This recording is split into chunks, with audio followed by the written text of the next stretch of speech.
going on? My name is Tyson McGuffin. Welcome to the McGuffin Show. We're on episode 46. Have not been back for about a month. Sorry for all my followers out there. Been on the road playing a couple tournaments, but I got a pretty sweet guest here with me. This gentleman played on the ATP Tour. He had a career high singles ranking of 11. He won 10 titles. He was a semifinalist at the U.S. Open He was a quarterfinalist at the U.S. Open in 2017. He was a semifinalist at Wimby in 2017. And he's going to make his pickleball debut in 23, as long as he's not kicking my ass. Sam Querrey, what's going on, brother? Not much. Thanks for having me. Thanks for coming to the den, man. Thanks for coming to the den. He's been hanging out in Coeur d'Alene for the last month or so, correct? Correct. Yeah, with my family. He's actually maybe considering, if his in-laws like it up here, maybe spending some more time in Coeur d'Alene over the summers, because I need a few guys to play with. So if Sam could be around and hang out for a couple weeks in the summer, I would love that, Sam.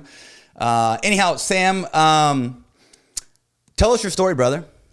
From my tennis story, or tell pickleball us story? Your tennis story. Yeah, I know you grew up in Thousand Oaks. Yeah. So to fast forward a little, born in San Francisco, lived in Las Vegas. I moved to Thousand Oaks, which is a suburb of Southern California, when I was 10 years old. And that's kind of when I started playing tennis a little bit more serious, I guess you would say, 10, 11, 12. Got good as a junior. I was planning to go to USC for college. Read that. I ended up doing really well in some pro events before college started, and then turned pro right before school would have stared. Sorry to cut you off, but did I hear that you won your first pro debut challenger and you were the first player ever? Is that accurate? I did. I don't know if I'm the first player ever, okay. but yeah, I did win the first tournament, a lower level tournament, as a professional. Yuba or in Yuba City. In Yuba City. Where in the hell is Yuba City? Yep. It's it's Northern California, and it's in the middle of nowhere. It was a little challenger there, really cool place. Awesome. So yeah, it was my first kind of challenger win. Didn't go to college, which was okay. USC won the national championship all 4 of the years that I would have gone there. Gotcha. So I could have only hurt them. Yeah, I would have only gone there, would have lost plenty. Get out of here. And then, fortunately did really well kind of when I was 18, 19 years old, got to a top 100 in the world, and then played for another 16 years. And the U.S. Open about a month ago was my last event, and it was a really fun ride. So tell me, was there any baseball growing up? I played all sports growing up. I played football, baseball, some basketball, tennis. My dad was a baseball player. My dad played in college, was drafted by the Tigers. Got it. Okay. Yeah, that's what I wasn't me. Yeah. Okay. But I played baseball growing up for 6 or 7 years. I still love baseball. Big Dodger fan. Yep. And I think playing those other sports, especially baseball, probably helped with tennis, with the hand-eye coordination, with serving, with the pitching. So there are kind of some similarities. So U.S. Open this year was your last tournament? Last tournament, yeah. It was. I lost in the first round, which is okay. But it was fun to end there. I had a lot of my friends and family there. I did a little celebration afterwards, and it was overshadowed by Serena Williams' retirement. I was trying to do a joint thing with her, but she deserves something a little bigger. Of course. But it was a fun place to end. That's awesome, man. That's awesome. And you were on tour for 16 years? About 16 years, About 16 years. You went pro in 2006? 2006, yeah. You were how old? I was 18. 18. Yeah. I mean, crazy decision. Was that like the toughest decision of your life? I mean, being 18 years old, trying to figure out if you should go to USC or play pro tennis? It was a really tough decision. But kind of like I alluded to earlier, I fortunately I did well when I was 18. Yeah. And my ranking, I quickly got to top 100 and then signed at the time a good clothing deal and a good racket deal and started to make some prize money. So it wasn't a tough decision once I started doing well. And the fact that I did well, I think, made me have no regrets on it. I think if I would have, turned pro and stayed at 400 or 500 in the world for a few years, you would have started doubting yourself. No, and like, maybe I did the wrong decision. That's what so many guys do, right? I mean, exactly.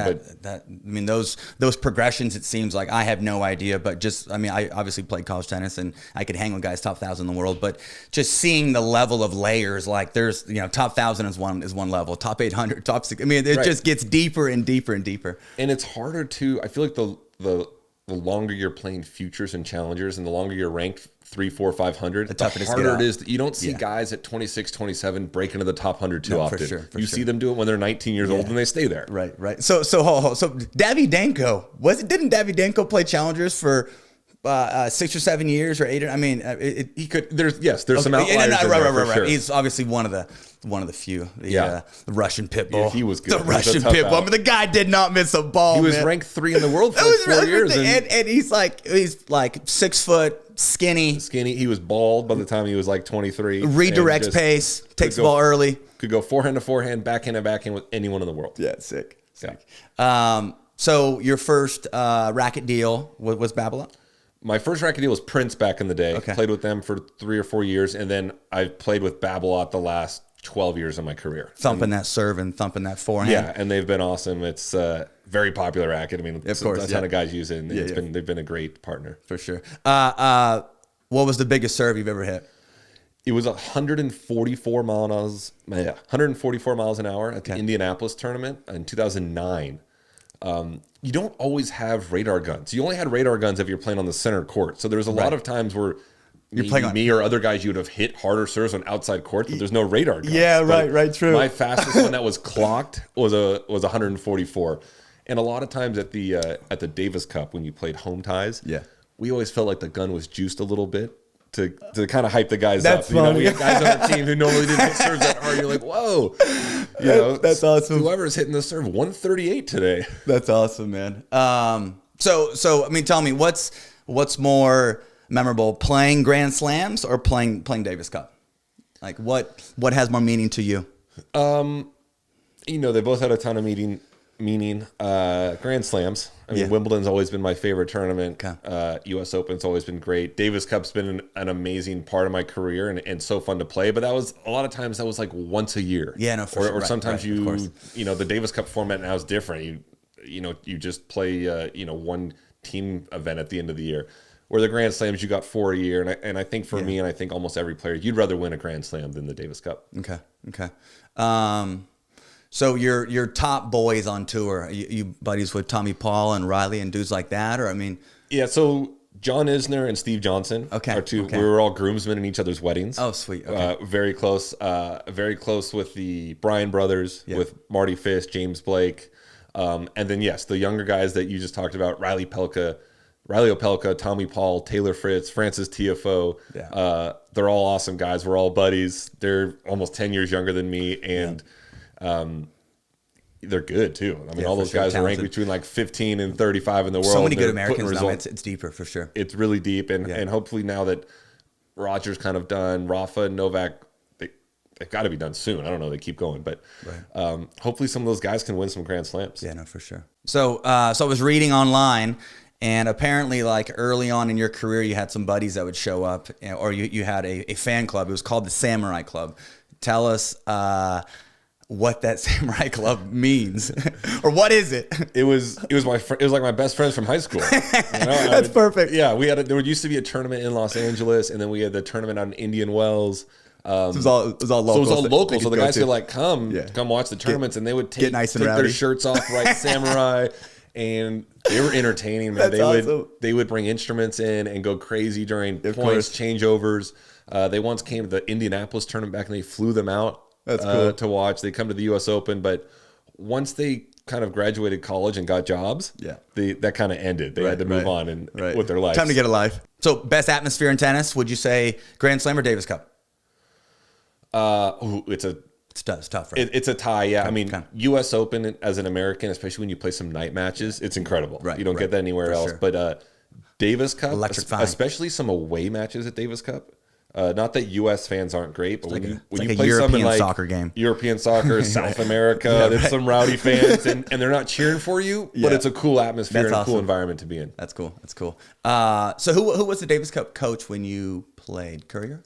So when I first started, it was Patrick McEnroe. I had Patrick McEnroe for 2-3 years. And then it was Jim Courier for 8 or 9 years. And then I got to play one tie with Marty Fish, who's the current coach right now, current captain right now. So I got to play under 3 guys, which is pretty cool. Yeah. Did you see Marty's little documentary on Netflix, I would assume? I did, yeah. I mean, it's amazing. I kind of knew part of the story beforehand. Marty's one of my good friends. Yeah. But yeah, incredible all those documentaries are great. No, the Untold documentaries, but his, knowing him personally was kind of more interesting and more special to watch. Yeah. Can you talk about that? Just like life on the road, like how you're able to balance that. I deal with the same stuff. Like I've got 4 kids here, and my wife owns a business, and I teach camps on the road, but obviously play on the road. And yeah, it's tough keeping a balance. It's tough to stay level-headed. There's a lot going on. There's a lot coming at you. Obviously, your situation is much different than mine, but yeah, I guess just how were you able to kind of do it on the road? And yeah, so it's tennis. I played for 16 years. I would say it was 30 to 35 weeks a year on the road. Fortunately for tennis, there are amazing places. We got to go to Sydney, Melbourne, Miami, Tokyo, Rome, London. You name it. You name the city. There was Monte Carlo. A great tournament there. Right, of course. And it was I mean, those 16 years were incredible to travel around. The last 6 or 7, my wife came with me to a lot of them. The last awesome. 2 or 3, my kids got to come to a lot of them. Yeah, that's cool. And not to say that wasn't toward the end, especially the traveling every week got difficult. But you kind of had like a little tennis family on the road, especially of course toward the end. My wife was friends with a lot of the other players' wives, and when you go out to dinner, it's an individual sport, but you'd always go out to dinner with, the guys I met, Steve Johnson, John Isner, and maybe their wife was there, and their coach was there, and they have a friend there. So you always had a group of, call it 5 to 10 people that you can kind of go to dinner with on any given night, which really made it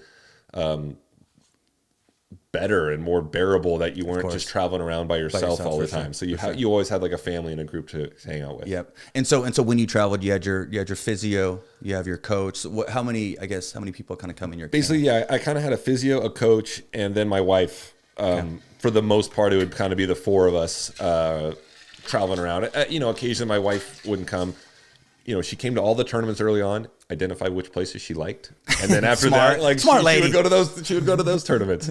And then the other guys kind of had similar teams, so that's why I'm kind of saying you had a really nice group to hang out with at all times. Yeah, that's awesome. And I guess when you're at these places, do you have time to do anything? I mean, are you just kind of practicing the whole time? Do you dedicate any time to have like a couple of days off so your wife can shop or whatever? Yeah, I mean, everyone's different.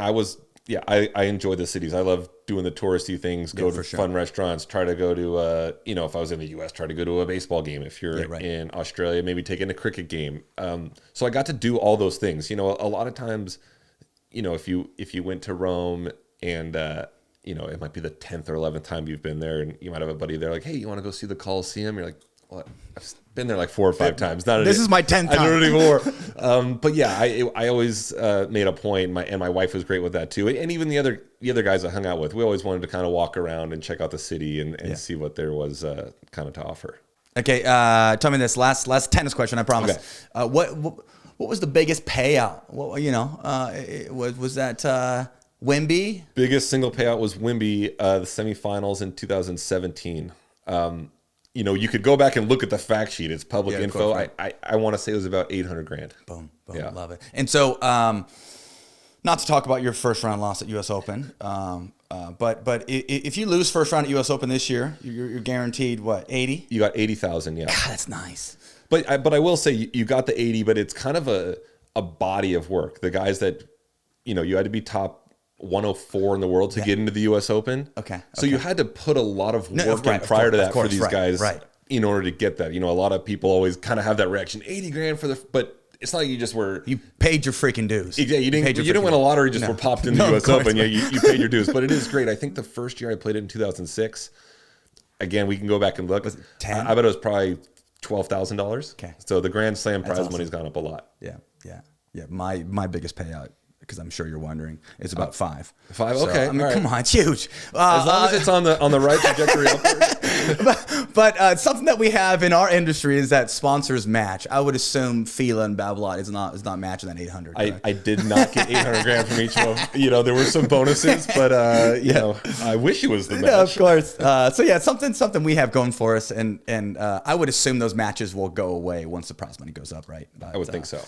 But as of now, yeah, it seems like if you're in the top 3 or top 4, you have a couple matches, so it kind of makes sense. But if Ben, wouldn't win Triple Crown at every event, I mean, spread the love. He's 10 years younger. He's got no children. Here I am, 10 years older. I've been living the same narrative for the last 7 years. I've been losing to the same man.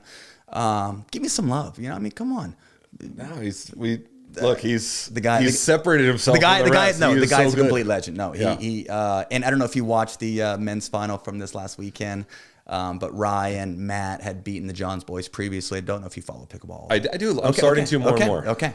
But anyhow, the Johns boys, like, it was surgical. They beat Matt and Ryan 3. And used the same pattern, and Ben played about 90% of the court. It was a full Ben takeover. It was scary. I've played with Ben before, scary. and he took over 99% of the court in the doubles. Were you playing with him or playing against him? I was playing my friend Wes Burrows, who you know. Oh, yeah. Wes and I were playing against Ben and Randall Emmett. Okay. Up at Randall's house? No, we were playing out in Palm Springs at the time. Okay. And this was years ago, where I think we beat him now. But I honestly, Ben was playing 99.5% of the court, and Randall took 0.5% of the court, and he was pretty dominant. That's funny. Tell us a story about Wes. So you grew up with Wes. You guys were maybe looking to play some together next year. If I don't win you over today. So Wes and I have been friends since, 1998, basically. Yeah. Gone to school together. We used to play junior tennis together. That's awesome. And we were kind of introduced to pickleball at the same time about, I want to say 6 years ago, out in LA. He's obviously plays at a higher level than I do. He's playing some of the pro events. He's a great player. And so we play a lot. I just play kind of recreationally right now with him and some other guys in LA. But he's a great player, great friend. Cool, love it. Okay, so tell me this. So getting into pickleball here. So you watch some live stream, you watch some PPA, do you watch APP? Does it matter? I don't. If I'm scrolling through the guide on the TV and there's pickleball on, I throw it on. Occasionally I'll. So you don't go on YouTube like most junkies and watch live stream. No, I don't. I'll watch some YouTube highlights. Yeah, if course, Wes texts me like, "Hey, check this match out," or I'll watch Wes or something. But I prefer to play. I prefer to play with my buddies. But having said that, I'm starting to follow along a little more with PPA, APP, and MLP. Right. Of course. I went to an MLP event in Newport Beach a few months ago, which was fun. What'd you think? I loved it. Yeah, cool it was super cool. Yeah. I think the team atmosphere works. Team atmosphere was awesome. Electric and brings players together and different camaraderie, and it's good for TV and stuff like that. Yep. I like the format. I like that you just play to 21. You don't have to sometimes the rally scoring is great. Sometimes the I guess the original scoring for people who are new to pickleball, it's a pain in the ass. They don't get it. It's honestly it's the type of sport where it's tougher to score than it is to play. I mean, literally, do you know any other sports out there where it's tougher to score? No, and then what side do you want? Everyone's doing this side out thing, which I don't quite get. Side out, stacking. Just play on your side, man. When I start playing next year, there's no way I'm doing side out. I'm going to play on the side that I'm on. So tell me, when you play men's dubs, do you play the left, play the right? Does it matter? It does. Well, you play both. I know, but so usually the more dominant player plays on the left. Okay, I didn't know that. So I probably play the left then. I'm a dominant player, but I play either side. Big dog like you. I play either side. He's versatile. I'm versatile. As I start to play more, I guess I'll figure that out. I guess my main question is when you and Wes start tearing up next year, are you going to put Wes on the right and put a skirt on him and push him over so you can play 80% of the court? No, look, as of right now, he's on the left, and I hope we get to play some next year. If it's with someone else, that's okay too. I do. Like I said, I've been playing on and off for 6 years. I think I'm going to be good. I think I'm going to come in if I can make something work and play next year and be one of the better players. Cool. You play singles as well? Pickle? Yeah. Occasionally, I play more doubles, but I like singles. I mean, number one, it's an awesome workout. It's hard. Sure. It's difficult. But I'd like to play some singles. Okay. I've been on tour the last 7 years, and I've kind of made my name playing singles. But no, we talk about you in the locker room. We watch McGuffin videos. What? Who does? Who does? Steve Johnson, John Isner, myself. Oh man, honestly, it's Jack been... Sock. We compare you to Novak. What? Oh, stop! With the movement, bro. Get out of here. I'm only getting older. You should. No, you should. You should know that. I feel I'm like only getting older. And to hear that comparison, 10% of the locker room talk right now is pickleball. That's awesome. No, I've been talking to Steve. He DM me. I've been talking to Steve. Been talking to Tommy, and all those guys seem so cool, man. I'd love to hang out with all those. Super cool, and they're starting. I've played pickleball with Stevie. I've played with Jack. I've played with John. They're starting to play more. They're good. Yeah, that's cool. I feel like if Jack and Stevie especially and myself, if we start taking it serious, we we're going to be top players. Yeah, of course. So there was that event with Tom Dundon and the guys from Phoenix flew to Dallas. I think you played in it. No, was it John? I think it was like a John, discovery thing. Yeah. Anyhow, and John hit this sick. It was an Ernie. I mean, John's 6'10". Yeah, right? exactly. So I think somebody was trying to dink cross court. He hit an Ernie. He jumped around and then went inside out with it. Honestly, it was probably one of the sickest angles I've ever seen. He sent that video to everyone else about 1 minute after it happened. He was very happy. It's the only good pickleball shot he's ever hit in his life. What a legend! That's too funny. What a legend. He's a notch below the rest of us. He is, okay. I know he hit that great shot, but he's not where the rest of us are. That's awesome. Tell me this: is there anybody else that is on the ATP tour that may be making the switch over to pickleball? Do you have any secrets, or do you have any secret sauce? Or I don't. I don't know anyone. Dang it, I mean, Sam. Those guys are. I'm the only one that just stopped. Right. But like I said, I do feel like, especially like Steve Johnson and Jack Sock right now, because I've played with them a little bit. Yeah. If they wanted to make the switch right now, they totally could. I think they could. And I think we can all be top 10 in pickleball. Oh my gosh, get out of here! Yeah, for sure. I mean, no, for sure. So I know it's tough. There's look. No. We're not taking you out in singles. We're not talking Ben Novak. Johns. We're not talking the Novak out here. But I think we're making a big name for ourselves quickly. Right. So usually, pro tennis guys in singles coming over and playing pickle singles, like within 6 months of probably beating top 10 guys, right? Usually we see pro tennis guys come in and start playing doubles and can beat top 10 guys in like a year and a half. Mm-hmm. If you can start beating top 10 guys in 3 months within next year, I will buy you dinner. In singles or doubles? Doubles. Because I mean, it's singles. Takes. No, that's the thing. Like in pickleball, it seems like doubles is like kind of the premier event. It is. People watch. Where in tennis, singles is kind funny? of yeah. Take a look at racket sports that make it on TV. It seems like the physicality of singles is what's like most attractive. But doubles and pickle, that's what's most mainstream. 3 months. Yeah, I mean, I don't know if I'm going to play. Starting January 1. Yeah. I think in 3 months I'm top 10 in the world. Okay. Listen up, viewers. Sam Querrey, 3 months into 2023, he's beating top 10 guys. I love it. Yeah. I love it, man. Just don't be beating me, okay? Whatever you do, okay? Stay away from Novak. Right. Stay away from Novak. That's too funny, man. Sam, any last notes here for the viewers, or any last? I mean, I guess do you have anything for my viewers here? Other than you're going to be kicking ass within 3 months coming next year? Yeah, I hope so. I mean, that's what everyone wants to know, right? I know some tennis players have kind of made the transition from tennis to pickleball. Right. But you haven't seen any guys yet, I guess, that were like top 50 in the world tennis players. Of course. Go over. It's true. And so I think that's what people want to know. That's what I want to know. And so I'm hoping to kind of put that test out there. And like I said, I think I'm going to be one of the best players. Awesome. Well, Sam and I are going to get some practice in after this. Definitely look forward to it. Sam, thanks again, man. Honestly. It's been fun. This is a cool one for me. So appreciate you, buddy. My name is Tyson McGuffin. This is The McGuffin Show. We'll see you guys in episode 47. Thanks again.